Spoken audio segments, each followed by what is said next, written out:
Si l'on tue un tueur, le nombre de tueurs dans le monde reste inchangé. Cela porte à réflexion, n'est-ce pas? Ils ont découvert le corps aux alentours de 7 heures ce foutu dimanche matin-là. Faute d'éléments, l'enquête n'avancera pas et la justice non plus. J'ai été évincé de l'enquête d'après mes supérieurs, car ma relation avec elle troublait mon jugement. Ils ont bafoué mon droit de connaître les réponses à mes questions désabusées. Pourquoi elle? Et à quel moment la fatalité a-t-elle agi en sa défaveur? Tout ça pour réaliser que toute ta vie, vous savez, tout l'amour, la haine, les souvenirs, le chagrin, c'est la même chose. Le même rêve, un rêve enfermé dans une pièce verrouillée. Le rêve de changer les choses, de devenir quelqu'un. Et comme dans beaucoup de rêves, il y a un monstre à la fin.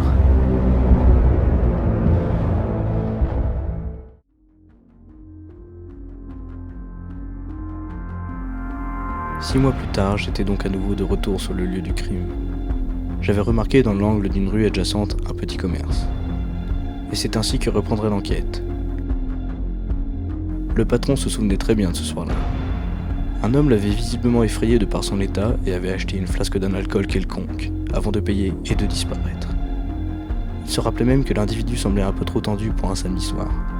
J'obtenais les vidéos de surveillance et je retournais au commissariat. C'est là que vous remarquerez que l'enquête avait jusqu'ici été menée sur les chapeaux de roue. Personne n'avait interrogé le gérant à propos d'un assassinat à l'angle de la rue. Et il faut croire en notre justice.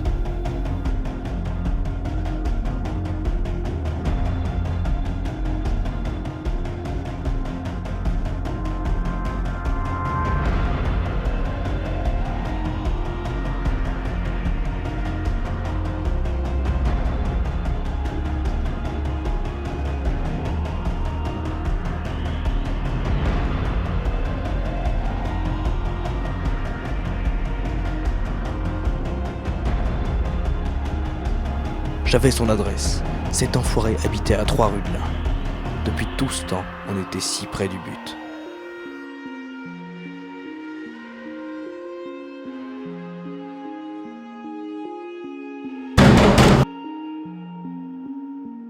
Je me dis que ce n'est pas lui, tout en me confirmant qu'il en est complice. Et il refuse de me donner un nom. Et si tout ce que je n'avais fait n'avait servi à rien? Au bout de quelques heures d'interrogatoire, ils finissent tous par craquer, vous me direz. Lui, il lui en aura fallu 10 avant de me révéler ce que je voulais savoir. J'avais désormais un complice de bouclier, un nom et une adresse.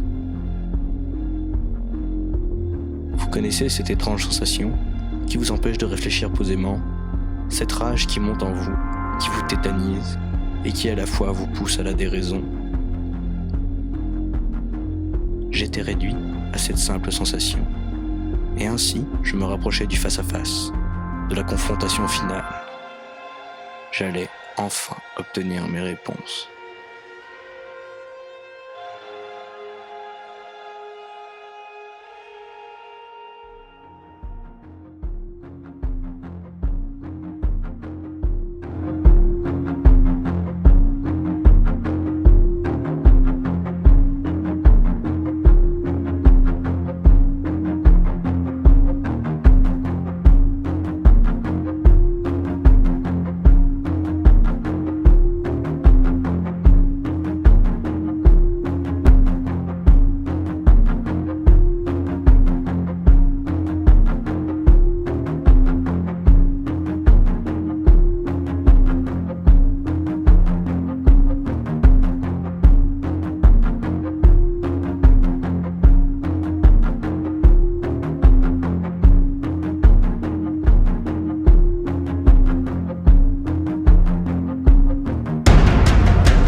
grand homme a un jour dit que aussi longtemps que l'on médite sa vengeance, on garde sa blessure ouverte.